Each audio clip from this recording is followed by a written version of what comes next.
Hello and good morning from the brutal dystopian capitalist dictatorship of Kuala Lumpur.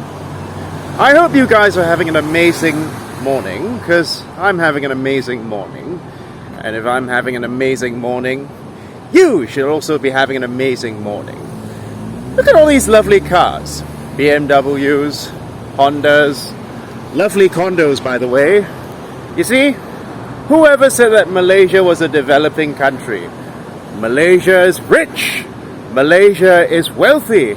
It is only Western propaganda that would have you believe that Malaysia is some backwater shithole where there's no running water or electricity, where we live in trees and basically fan ourselves with peacock feathers in order to stay cool.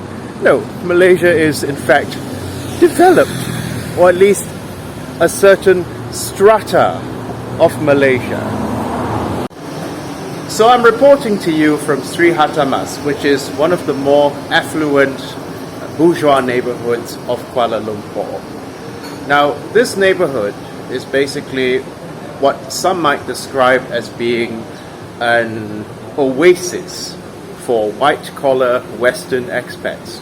You know, it's certainly not all comprised of white-collar Western expats, but the vast majority of people in these places are comprised of yuppie bourgeois Malaysians, as well as, you know, foreign expats from wealthier countries, right? And so you see the layout of Sri Hatamas, which is a wealthier sort of suburb in Kuala Lumpur, if you will, is much different from the layout of most of Malaysia.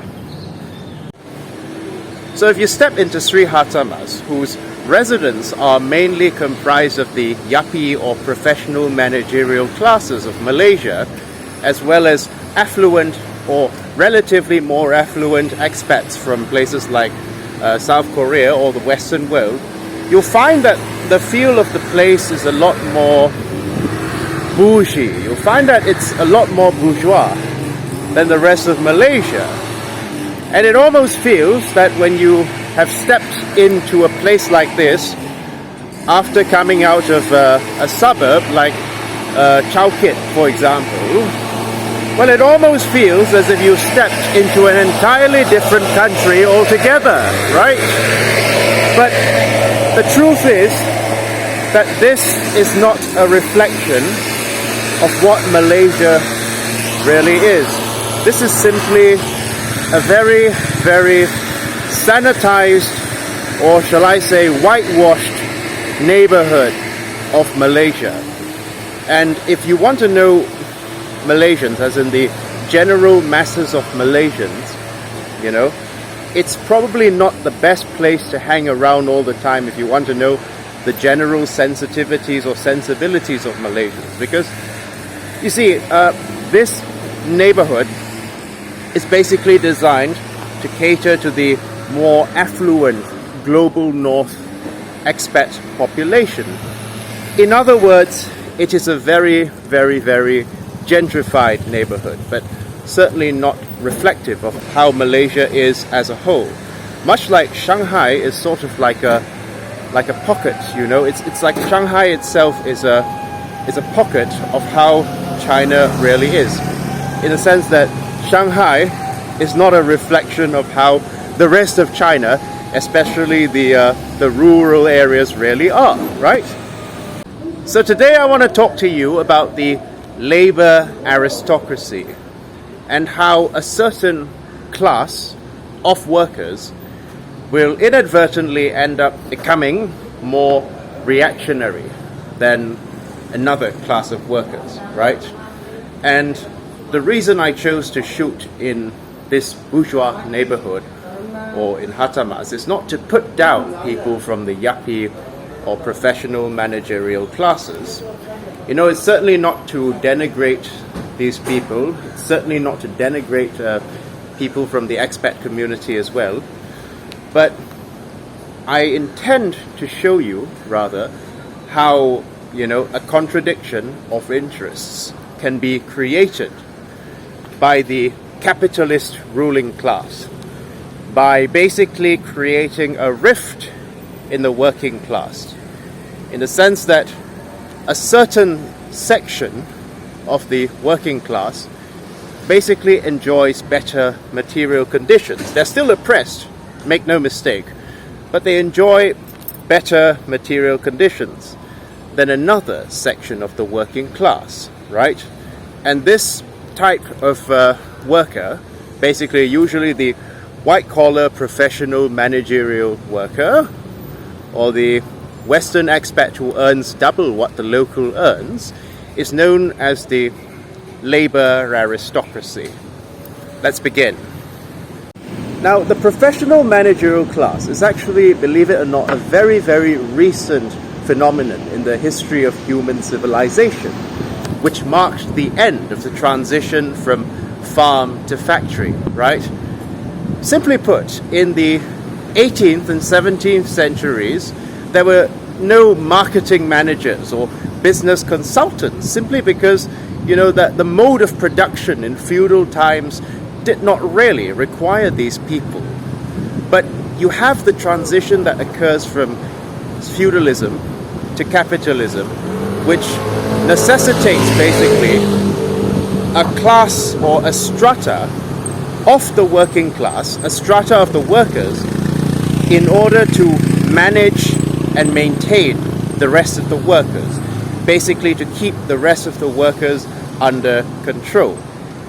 And so this is what we mean by the professional managerial class. Basically, if we're going to use the capitalist as a king, for example, the professional managerial class will be like the barons or the noblemen of the king, so to speak, because it is their job in order to keep the masses in line, basically, right? Not putting them down as people, it's just their role. But nevertheless, it is the professional managerial class which, as a collective, not as individuals, but as a collective, that will unfortunately be the most reactionary group were socialist revolution to occur, simply because they have the most to lose out of all of us, right? So I'm not putting down the PMC once again, right? Some might even consider me to be part of the PMC because I'm a teacher, right? Karl Marx also could be said to be part of that class since he came from a bourgeois family. Lenin was a lawyer, so it's not to say that these are bad people on the whole, but unfortunately, because their class interests basically are not aligned with the class interests of the most downtrodden masses in society, it is inevitable that the most reactionary pushback, if you will not come from the blue-collar classes or the classes like of people such as janitors or truck drivers, but it will come from the professional managerial classes, whose rice bowl rather is incumbent on keeping the capitalists happy, right? So that's why, yes, although people like myself, as well as Karl Marx or Lenin or even Chin Peng ran a bicycle shop before he became a communist leader. We can talk about socialist theory and we can spread socialist theory around, but our job is not to lead the vanguard of the revolution. The vanguard of the revolution to create that classless society will have to come from the revolutionary subject, right? The most downtrodden and basically the group of people with the least to lose and the most to gain, right? And for any successful revolution to happen, you really, really need to revolutionize the lumpen proletariat, or the, go look up the word lumpen proletariat. So there is no secret that there is an undercurrent of resentment brewing towards Western expats, right? The term LBH, or loser back home, is commonly thrown at white Western men who come to Asia in order to teach English, right? And for the record, I don't believe that you're a loser just because you're teaching English in Asia. My friend Ken is also teaching English in Asia, and he's by no stretch of the imagination a loser, right? But, you know, a lot of resentment does occur basically towards Western expats, and for understandable reasons, because Western expats in the global South are pretty much the labor aristocracy of the global South, right? They live in neighborhoods like this, like Hatamas, and oftentimes Western expats have, well, very, very little idea of how the average local person lives in a global South country. Even in a global North country, for example, like Singapore, a Western expat may think that the standard of living that he enjoys, for example, is the standard of living that every other Singaporean enjoys. But that's simply not the reality. In fact, I receive so much hate from the Asian American community for saying that, you know, not every Western expat, white Western expat man is a class enemy, right? Yeah?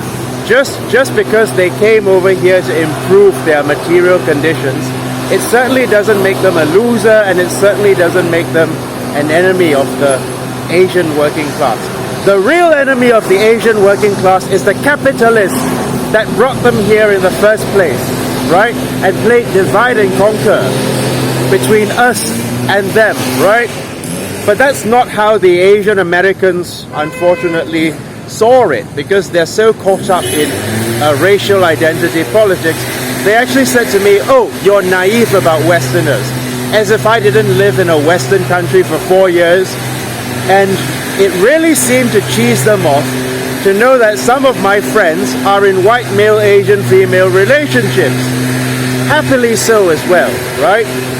But these people are so caught up in their hatred, their resentment towards white men, that they don't realize that the real enemy is the Asian capitalist that brought them in the first place, right? Anyway, I don't want to make an enemy out of every foreigner who comes here. I certainly don't want to make an enemy out of every white Western expat, right? So it's not my intention to say that in this video, you know, that every white Western expat is an elitist snob who's got no who's out of touch with the realities of the Malaysian working class. That's not my intention of this video. But what I am saying is that it is counterproductive to class solidarity, and not only that, it's counterproductive to progress as well, to basically point fingers at the labor aristocracy and say that they are the enemy. Because in reality, the real enemy is the capitalist that enabled this labor aristocracy to come about in the first place, right? Lee Kuan Yew, for example, the founding father of Singapore, right, who apparently transformed Singapore from a fishing village into a first world country, at least for the elites of Singapore. It is a first world country for the elites, at least. His rationale for bringing in lots and lots and lots of foreigners, basically, was in order to keep the Singaporean workers competitive, right?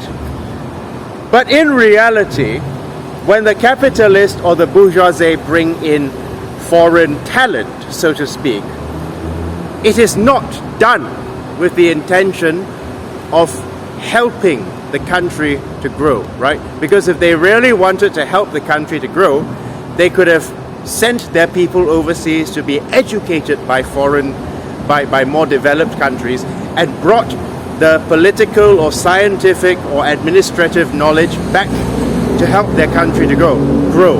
Not bring in workers from the global north, right?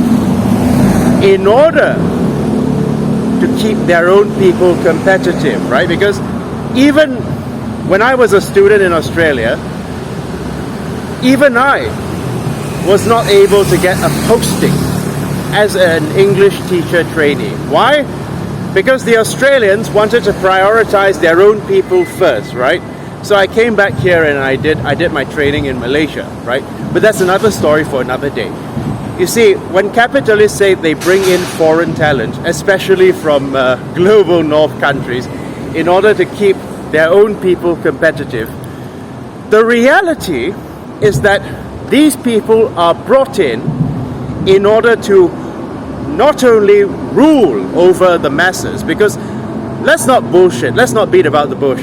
In Malaysia and Singapore, it is the locals who are the workers, and in multinational companies, it is the expats who are the bosses, right?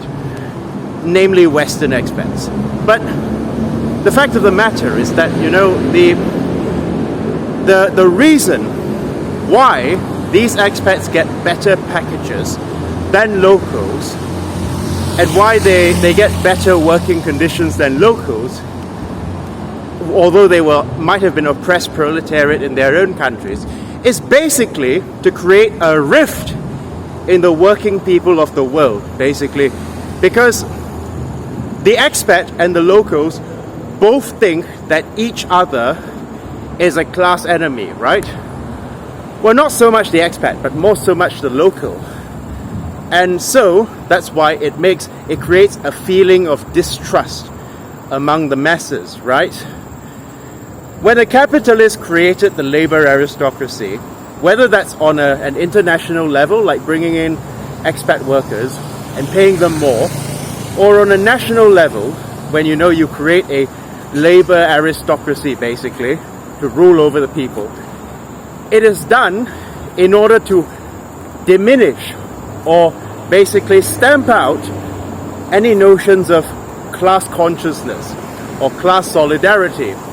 Because when you have one strata of workers in the capitalist class system that is doing far better than another strata of workers in the capitalist class system, what happens is that you find that class solidarity is very difficult, right? Because the working class person may say, what solidarity do I have with a university professor or a marketing manager, for example? And the university professor or the marketing manager in turn may say, what benefit is it for me to support socialism? Because I'm doing pretty well as I am right now, right? Even though you don't own the means of production, you're still pretty comfortable as long as you keep your head low and don't question the status quo.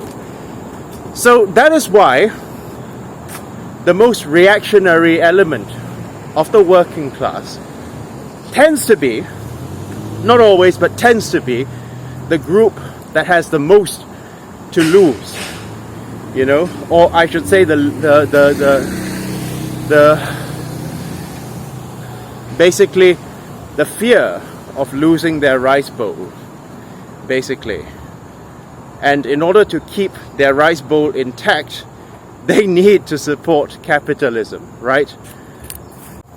Now, even in the 19th century, before, the professional managerial class was already beginning to take root, Karl Marx already observed the labor aristocracy. Karl Marx and Friedrich Engels already realized that there were tensions and there were rifts between the more affluent English working class and the Irish working class who were brought in, right, in order to keep wages low, right? Marx and Engels basically observed, for example, that the English working class were very, very upset about the fact that workers from Ireland, a country that was by all accounts a global south country, that had been brutalized and bullied by England, were expressing their frustration and disapproval of the influx of Irish migrants, because they felt that Irish migrants were basically pushing down wages. And it's the same kind of feeling that, in developed countries like America and Australia, that some people in the working class may feel quite upset about the influx of migrants from global south countries, because they feel that these people are competing for jobs. You know, like Lee Kuan Yew said, I bring in foreigners to keep you competitive, right? It's actually done to prevent the working class of the world from organizing. But don't tell that to a Singaporean Lee Kuan Yew fan. They'll kill you for it. Anyway, the fact is, these people, basically, the reason that they were brought in was not out of the goodness of the capitalist heart, because the capitalists were the ones destabilizing and brutalizing Ireland in the first place, right? But it was done in order to get cheaper labor, because the Irish workers had far less bargaining power than the English workers. In the same way that the Chinese workers of America in the 19th century had far less bargaining power than a white worker. Well, if you were a slave in the 19th century, you had no bargaining power, right? What I mean is that it's, the fact of the matter is that basically these workers were not brought in out of the goodness of the capitalist heart, but rather they were brought in to serve a twofold purpose: to prevent global class consciousness, first of all, and second of all, in order to basically keep wages low and profits high, basically. And over here, the labor aristocracy is brought in for a different reason, and it's not only to keep the masses in line, or I should say, the labor aristocracy exists not only to keep the masses in line, but also basically to ensure that there is no global worker solidarity, right? Because like you see all these Asian Americans falling to the trap of thinking that the white Western expat who was an oppressed proletariat in his own country is a class enemy, when in reality it was the capitalist who was the real class enemy, right? You are falling directly into the trap of the capitalists when you point fingers at other classes. When the labor aristocracy points fingers at the downtrodden classes, like, people, working class people struggling to get by in the ghetto, they say, for example, oh, these people are just so lazy, they don't want to advance themselves, they don't want to get an education and advance themselves. Or when locals in Malaysia or any other Asian country point fingers at expats and say, these guys are the losers back home, right? The capitalists will be delighted to see that you guys are not organizing and you guys are not working together to overthrow them, right? Because the capitalist depends on the division of the working class. Now they may do it on a race-based basis. Like I've always explained to Malaysians that if you want to end race-based politics in Malaysia for good, right? You don't want special favors for any particular race in the public or private sector. You really need to do away with capitalism, because capitalism depends on race-based politics, right? And basically, yeah, that's it. That's what I've been trying to say for the last couple of years. But like they say, history is written by the winners, right? The people who shout most vehemently about the success of neoliberal leaders like Lee Kuan Yew or people like that tend to be from the labor aristocracy of places like Singapore, who basically benefited as a result of Lee Kuan Yew's policies. Basically, it is always the winners who write history, and the people who end up becoming reactionaries or want to defend the status quo tend to be people who benefit from that status quo. But even though you may say Singapore is a successful, affluent country, or even if you look at a neighborhood like Hatamas, like the neighborhood we're in right now, you may also think that Malaysia is a successful, affluent country. The fact of the matter is that very little attention is given to the people who have been left behind as a result of this success, right? It is true that, labor has produced beautiful things. It has produced palaces for the rich, but hovels for the poor, right? Because we never ever want to draw attention to the fact that, there are still many very, very poor people who have been left behind as a result of capitalist development. And basically, these people's stories are never told simply because it is the inconvenient, ugly side of these capitalist countries, right? But anyway, I'd like to end this video by saying that, looking at the labor aristocracy of a country and saying that this country is successful, it is a prosperous country that has improved its people's lives, is basically like saying that, like looking at the prince or the lifestyle of a prince of a feudal country and saying that, yeah, this feudal country is successful, the peasants in the country enjoy a wonderful standard of living, right? Assuming that the prince and the peasant enjoy the same standard of living, you see? Or looking at a feudal lord and saying that, yes, this is indeed a prosperous feudal country because the feudal lord and the peasant enjoy the same standard of living. When in reality, the feudal lord and the peasant, just like the labor aristocracy and the oppressed proletariat, who build the houses of the labor aristocracy, who clean the buildings of the labor aristocracy, on whose labor the labor aristocracy subsists, or shall we say the bourgeoisie subsists, and the labor aristocracy uphold the bourgeoisie. It is these people, ironically, who live in far different worlds altogether. They live in a far different world, right? So you might say that, yes, it is a wonderful country. This country or that country is a wonderful country, and the people enjoy a wonderful standard of living. Yes, some people in a country may be living a dream, but other people may be living a nightmare, right? And unfortunately, when people analyze countries, the success of a country, they tend to analyze it only by its most privileged or successful elements, right? The most privileged elements are living the dream, but the most downtrodden elements are living in a nightmare, right? So you see, I'd like to end this quote with a passage from Charles Dickens's book, which goes as such. National prosperity. And he, the teacher, said, "Now this schoolroom is a nation, and in this nation there are 50 millions of money. Isn't this a prosperous nation? Girl number 20, isn't this a prosperous nation, and aren't you in a thriving state?" "What did you say?" asked Louisa. "Miss Louisa, I said I didn't know. I thought I couldn't know whether it was a prosperous nation or not, and whether I was in a thriving state or not, unless I knew who had got the money, and whether any of it was mine. But that had nothing to do with it.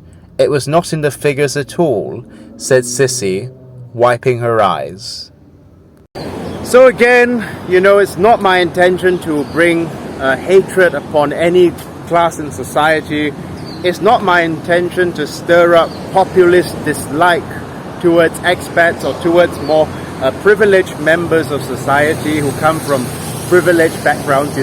One cannot help being born into a class, right? One cannot help, for example, being born into a rich family, or doing well in business, or doing well in the working world, for example. But basically, what I want to say is that no country should get complacent.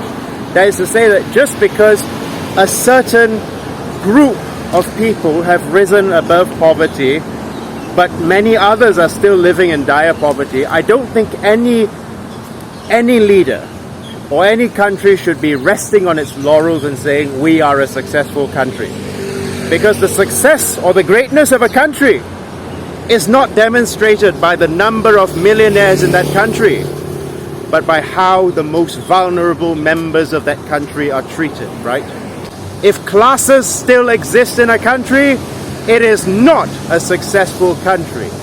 But I am seeing things from the socialist lens, of course. I'm just saying, don't get complacent. Just because, you have a strata of people who are affluent in a country, it doesn't mean the country is a successful country if there's still downtrodden working class people, right? So thank you very much for listening and have a wonderful day. And remember, capitalism bad, socialism good. Okay, thank you. Have a nice day. Bye-bye. Bangunlah rakyat yang tertindas, bangun rakyat yang diperas. Nyalakan api perjuangan menjulang kebenaran. Hancurkan segala penindasan, ayo kita bangun-bangun. Dunia baru kita dirikan pasti jadi kenyataan. Perjuangan penghabisan bersatu kita lawan. Dan internasional pastikan berjaya. Perjuangan penghabisan bersatu kita lawan. Dan internasional pastikan berjaya.